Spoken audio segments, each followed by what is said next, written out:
Welcome to Three Born Talkies. आज जो movie के बारे में मैं आपको बताने जा रही हूँ वो एक ब्यूटीफुल सी कोरियन लव स्टोरी है जिसका नाम है स्वीट 16। तो चलिए आज की एक नई मूवी के सफर पर। मूवी की शुरुआत में हम एक लड़की को देखते हैं जिसका नाम युवांग होता है। वो किसी और के साथ मर्डर केस में फंस जाती है और जब पूछताछ के बाद वो वापस आ रही होती है तो उसे कुछ विजन्स आते हैं जिसमें हमें पता चलता है कि युवांग के साथ कुछ तो गलत हुआ है। फिर हम पास्ट में जाते हैं जहाँ युवांग बच्ची थी। वो अपने अंकल के पास जब आती है तो वो एक लड़के को ट्रेनिंग दे रहे थे। उस लड़के का नाम हान होता है। कुछ साल बाद ये दोनों बड़े हो चुके होते हैं और दोनों बेस्ट फ्रेंड्स होते हैं। युवांग को हान का किसी दूसरी लड़की के साथ मिलना बिल्कुल पसंद नहीं था, इसीलिए वो सारी लड़कियों को अपने से दूर भगा देता था क्योंकि अगर युवांग जानती तो उसकी खैर नहीं। जब युवांग अपने घर पे थी तभी उसके पापा उसे एक्स्ट्रा पॉकेट मनी अर्न करने को पूछते हैं तो वो हाँ कह देती है। तो उसके पापा उसे कहते हैं कि उसे एक बच्चे को पढ़ाना है। अब फिर उसके पापा एक पिक्चर उसे दिखाते हैं जो कि उनके फ्रेंड और उनकी फैमिली की होती है। वो युवांग से कहते हैं कि उनका दोस्त अभी बैंकरप्ट हो चुका है, इसीलिए वो और उसके वाइफ ने दोनों ने सुसाइड कर लिया है। उनका एक छोटा सा बेटा है क्रिस। वो अब अकेला हो गया है, इसीलिए युवांग के पापा अब उसे अडॉप्ट कर लेते हैं। युवांग जब क्रिस से मिलने जाती है तो क्रिस उसी पर ही अटैक कर देता है, पर ये सब वो इसलिए कर रहा था क्योंकि वो अपनी मॉम डैड के सुसाइड से बहुत ही ज्यादा ट्रॉमेटाइज्ड हुआ होता है। युवांग उसे शांत कराती है और एक एल्डर सिस्टर की तरह उसे इस डिफिकल्टी में उसकी हेल्प करती है। ये दोनों में अब बहुत अच्छी दोस्ती हो चुकी होती है। युवांग जब भी कहीं जाती है तो क्रिस को अपने साथ लेकर जाती है। एक बार जब हान, क्रिस और युवांग तीनों घूम रहे थे तो वहाँ दूसरे ग्रुप के लड़के आ जाते हैं एंड हान की उनके साथ दुश्मनी थी, इसलिए वो लोग इन सब पर अटैक करते हैं। पर तभी वहाँ क्रिस आ जाता है और एक टॉय गन से उनके लीडर को एक्चुअली में डरा देता है। तो इस पर लीडर गुस्सा हो जाता है और तीनों को पकड़ने भागता है, पर अब तक ये तीनों यहाँ से भाग चुके थे। अब ये तीनों में बहुत अच्छी दोस्ती हो जाती है और तीनों एक साथ घूमने लगते हैं। पर क्रिस को युवांग के लिए फीलिंग्स थी। ऐसे ही धीरे धीरे सब बड़े हो रहे थे। एक बार जब क्रिस युवांग की ड्राइंग्स देख रहा था तो युवांग ने अपने सारे शहीदे एंड लवेबल लोगों की पोर्ट्रेट बनाई थी। उसमें क्रिस का भी पोर्ट्रेट था तो क्रिस अपनी पोर्ट्रेट ले लेता है। ये सारी बातें जब युवांग को पता चलती है तो वो उसे पूछती है कि तुमने मेरी पोर्ट्रेट ली है, तो क्रिस भी हामी भर देता है। तो इस पर युवांग उसे कहती है ठीक है, मैं तुम्हें अपने जैसा ड्राइंग करना सिखा देती हूँ, और वो उसे ड्राइंग सिखाने लगती है।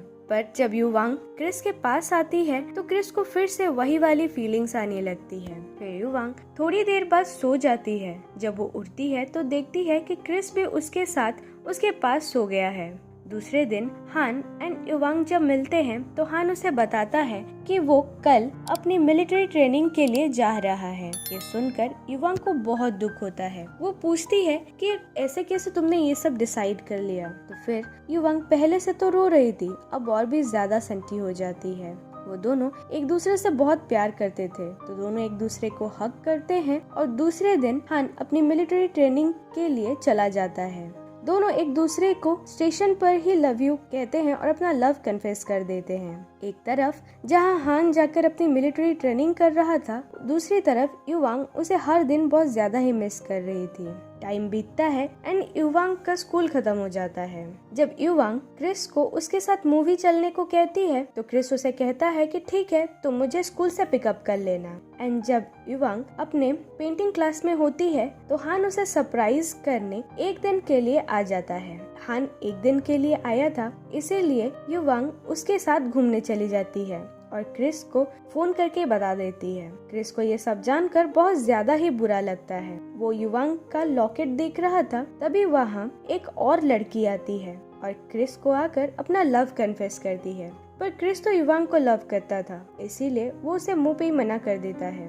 दूसरी तरफ हान एंड युवांग हान के दोस्त के बताए हुए जगह पर जाते हैं जहाँ सभी मेकआउट कर रहे थे। उनके जैसे वहाँ बहुत सारे कपल्स थे, पर तभी वहाँ रेड पड़ जाती है और वहाँ से सभी को भागना पड़ता है। ये बात जब हान के सीनियर को पता चलती है तो वो हान को फील्ड के 20 राउंड्स मारने को कहते हैं एंड एक दिन की छुट्टी पे ये सब करने को उसे बहुत ज्यादा पनिश करते हैं। एंड दूसरे दिन हान फिर से अपनी ट्रेनिंग पे चला जाता है। घर पे जब युवांग हान को मिस कर रही थी, क्रिस उसे बहुत ज्यादा ही टॉन्ट मारता है और उसे कहता है कि तुम मेरे साथ मूवी नहीं गई ना, इसीलिए ये सब हुआ तुम्हारे साथ। इन सब चीजों में बहुत ज्यादा ही दिन बीत जाते हैं और अब हान सोल्जर बनने मिलिट्री एकेडमी ज्वाइन कर चुका था। एंड युवांग अपना बिजनेस स्कूल खत्म करने के बाद उसे एक अच्छी जॉब मिल चुकी थी। उसके मॉम एंड डैड भी इस बात से बहुत ज्यादा ही खुश थे एंड उसकी शादी के बारे में अब बात कर रहे थे। तो ये सारी बातें क्रिस वहाँ बैठा सुन रहा होता है। युवांग का जॉब एक कंस्ट्रक्शन कंपनी में हो गया था, तो वहाँ के बॉस युवांग को उस प्रोजेक्ट मैनेजर से मिलने कहते हैं। जब युवांग उस प्रोजेक्ट मैनेजर से मिलने जाती है तो वो युवांग के क्लोज आने की बहुत कोशिश करता है। उस प्रोजेक्ट मैनेजर का नाम होता है क्यू।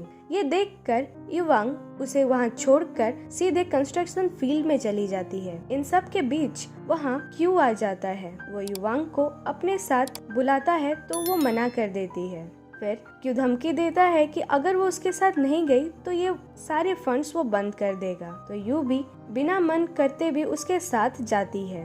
कार में जाते वक्त क्यू उसे डिनर के लिए पूछता है तो वो मना कर देती है। फिर क्यू कार से उतरते ही उसे अपने घर चलने को जबरदस्ती करता है, पर तभी वहाँ क्रिस आ जाता है और युवांग को अपने साथ ले जाता है। थोड़े दिनों बाद उनके ऑफिस की पार्टी थी। युवांग ये सब हान को बताने के लिए पार्टी से थोड़ी दूर आती है, पर वहाँ उसे क्यू मिल जाता है। वो उसे कहता है कि मुझे पता है तुम मुझे पसंद नहीं करती, पर मैं तो तुम्हें करता हूँ ना। और ये कहकर वो उसे थोड़ा छूने की कोशिश करता है तो युवांग पूल में गिर जाती है। जब तक वो बाहर निकलती और घर जाती तब तक सब वहाँ से जा चुके थे।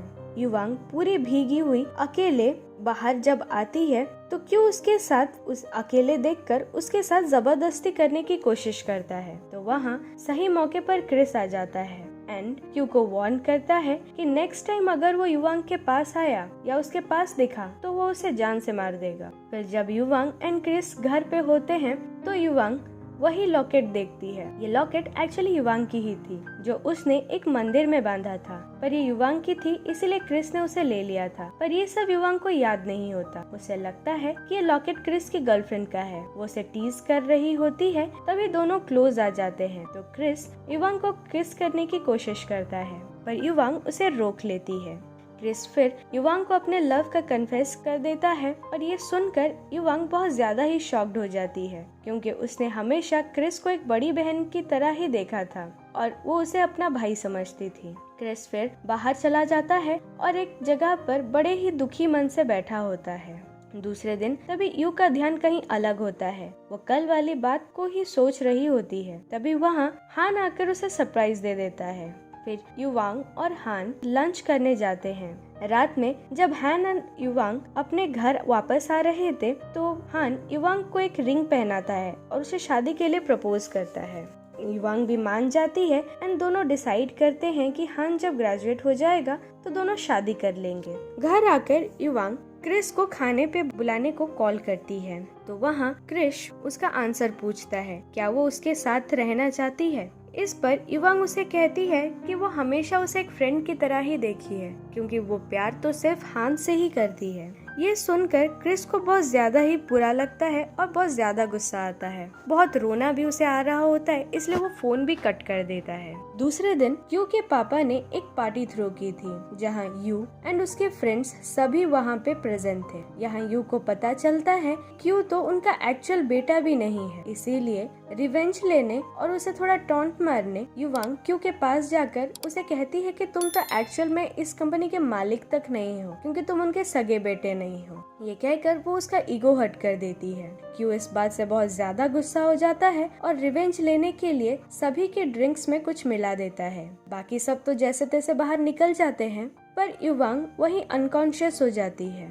फिर क्यू युवांग को अपने साथ रूम में लेकर जाता है और वो चिल्लाने के बावजूद उसके साथ असॉल्ट करता है। जब यू घर वापस आ रही होती है तो वो ये सब ट्रोमा से गुजर रही थी। उसे ये सारी चीजें अपनी आंखों के सामने बार बार दिख रही थी। घर आकर वो रो रो कर अपने रूम की सारी चीजें तोड़ने लगती है। तभी वहाँ क्रिस आ जाता है और जब वो उसे देखता है तो वो उसकी सारी सिचुएशन समझ जाता है। वो युवांग की ऐसी हालत देखकर गुस्से में क्यू को मारने उसके ऑफिस निकल जाता है। यू उसे रोकने उसके पीछे भागती है क्योंकि अगर वो क्यू को मार देगा तो वो मर्डरर हो जाएगा, पर क्रिस किसी की भी नहीं सुनता एंड वो सीधा क्यू के ऑफिस पहुंचकर उसे शूट कर देता है। तभी वहाँ युवांग भी पहुंच जाती है एंड ऑफिसर्स के आने से पहले वो क्रिस को लेकर बाहर चली आती है, पर क्रिस यू को वहीं छोड़कर कहीं और चला जाता है जैसे युवांग को कोई प्रॉब्लम ही ना हो।